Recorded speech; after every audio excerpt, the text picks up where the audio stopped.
دوستوں، مرنے کے بعد روح کیسے پکارتی ہے اور میت کو سب سے زیادہ درد کس وقت ہوتا ہے اور مرنے کے بعد کا منظر کیسا ہوتا ہے، ان سارے سوالوں کے جواب آج کی اس ویڈیو میں قرآن و حدیث کی روشنی میں آپ کو بتاؤں گا۔ لہٰذا میری آپ سب سے گزارش ہے کہ میری اس ویڈیو کو مکمل اینڈ تک ضرور دیکھیے گا۔ حضرت زیاد سے روایت ہے کہ نبی پاک صلی اللہ علیہ وآلہ وسلم نے ارشاد فرمایا کہ میت پر سب سے زیادہ سخت حالت اس وقت ہوتی ہے جب غسل دینے والا میت کو نہلانے کے لیے آتا ہے، میت کی انگلی سے انگوٹھی اتارتا ہے، جسم سے لباس کو اتارتا ہے اور سر سے امامہ جدا کرتا ہے تو اس کی روح بے چین ہو کر فریاد کرتی ہے، جس کی آواز کو جنوں انس کے علاوہ ہر کوئی سنتا ہے۔ میت کہتی ہے کہ اے مجھے نہلانے والے، تجھے خدا کی قسم میرے کپڑے بہت ہی نرمی سے اتارو، کیونکہ ملک الموت کے پنجے کی تکلیف سے مجھے ابھی تک پوری طرح سے آرام نہیں ملا۔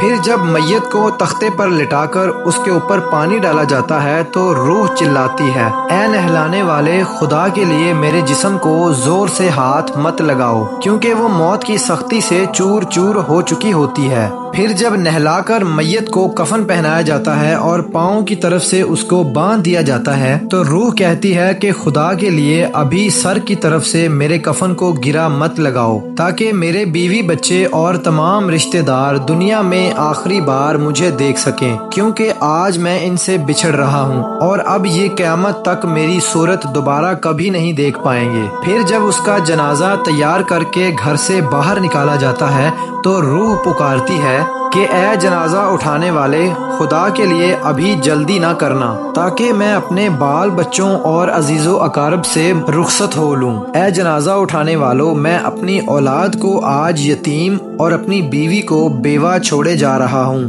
خدا کے لیے میرے بعد ان کو تکلیف نہ دینا۔ میں اپنا گھر اور دوسرا مال دولت اپنے عزیز و اقارب کے لیے چھوڑے جا رہا ہوں، اور اب میں یہاں کبھی واپس نہیں آؤں گا اور قیامت تک کسی کی صورت نہیں دیکھ سکوں گا۔ پھر جب جنازہ اٹھا کر چلتے ہیں تو میت کہتی ہے کہ اے میرے بھائیوں، میں نے آج تک جو بھی مال دولت جمع کیا وہ صرف میرے وارثوں کے لیے تھا، آج ان میں سے کوئی بھی میرے گناہوں کا ذرا سا بھی بوجھ نہیں اٹھا سکتا، ہر ایک چیز کا حساب صرف مجھ سے لیا جائے گا اور میرے وارث میری دولت کو کھائیں گے اور خوب مزے اڑائیں گے۔ پھر جب جنازے کے بعد دفن کرنے سے پہلے کچھ لوگ جب اپنے اپنے گھر جانے لگتے ہیں تو میت کہتی ہے کہ اے میرے بھائیوں، خدا کے لیے ابھی سے ایسا ظلم مت کرو، مرنے والا تم سے مانوس تھا اور تم دفن کرنے سے پہلے ہی لوٹے جا رہے ہو۔ اور پھر جب میت کو قبر میں اتارا جاتا ہے تو میت کہتی ہے کہ اے میرے وارثوں، میں نے جو کچھ مال جمع کیا تھا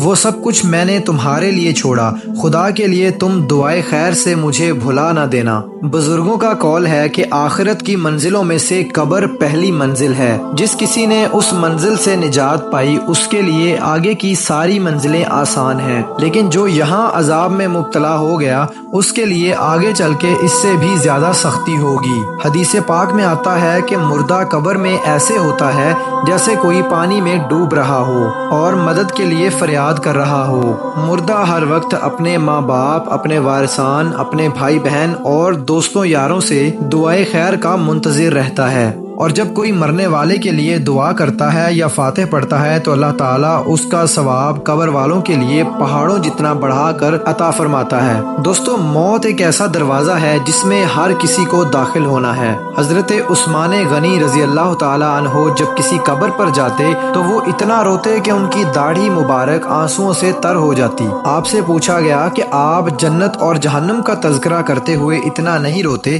جتنا آپ قبر پر آ کر روتے ہیں، تو آپ کہنے لگے کہ حضرت محمد صلی اللہ علیہ وآلہ وسلم نے ارشاد فرمایا کہ قبر آخرت کی منزلوں میں سے پہلی منزل ہے، لہٰذا اگر مرنے والا اس قبر سے نجات پا لے تو آگے کے مناظر اس سے کہیں زیادہ آسان ہیں، اور اگر کوئی قبر کی تکلیف سے نجات نہ پا سکا تو اس کے بعد والے مناظر اس سے کہیں زیادہ سخت ہیں۔ اور فرمایا کہ رسول اللہ صلی اللہ علیہ وآلہ وسلم کا ارشاد ہے کہ میں نے کبھی کوئی منظر نہیں دیکھا مگر قبر اس سے زیادہ سخت ہے، کیا ان قبروں میں ہمارے لیے عبرت موجود نہیں ہے؟ دیکھیے، مالدار، طاقتور، فقیر اور غریب دنیا میں لوٹنے کی خواہش رکھتے ہیں، اس بار مال و دولت جمع کرنے کے لیے نہیں بلکہ اس لیے واپس لوٹنا چاہتے چاہتے ہیں کہ ہمیں صرف ایک نماز پڑھنے کا موقع مل جائے، کاش ہمیں ایک دفعہ سبحان اللہ کہنے کا موقع مل جائے، مگر اب ایسا ممکن نہیں ہو سکتا۔ اب اعمال نامے لپیٹ لیے گئے ہیں اور روح کو جسم سے نکال لیا گیا ہے، زندگی کی مہلت ختم ہو چکی ہے اور اب ہر میت اپنے عمل کی مرہون ہو کر قبر میں پڑی ہے۔ ایک حاجت مند حضرت عثمان غنی رضی اللہ تعالی عنہ کے دروازے پر غروب آفتاب کے بعد آیا۔ ابھی اس شخص نے دستک نہیں دی تھی کہ حضرت عثمان غنی رضی اللہ تعالی عنہ کی آواز اس کے کانوں میں پڑی۔ حضرت عثمان غنی اپنی بیوی سے شکایت کر رہے تھے کہ چراغ کی بتی زیادہ موٹی ہے جو تیل کے زیادہ استعمال ہونے کا باعث بن رہی ہے۔ حاجت مند نے جب یہ سنا تو وہ سوچتا ہی رہ گیا کہ وہ ایسے شخص سے اپنی حاجت پوری کرنے کی کیا توقع کرے جو تیل کو معمول سے زیادہ خرچ کرنے پر اپنی بیوی کو سنا رہا ہے۔ اس نے ارادہ کیا کہ حاجت بیان کر کے دیکھتا ہوں، شاید میری کوئی امداد کر ہی دے۔ دستک کی آواز سن کر حضرت عثمان غنی رضی اللہ تعالی عنہ باہر آئے۔ حاجت مند نے اپنی حاجت پیش کی اور لہجے میں تھوڑا سا زور دیتے ہوئے کہا کہ ضرورت کچھ زیادہ ہی ہے۔ حضرت عثمان غنی رضی اللہ تعالی عنہ نے اس شخص کا ہاتھ تھاما اور اسے بستی سے باہر لے گئے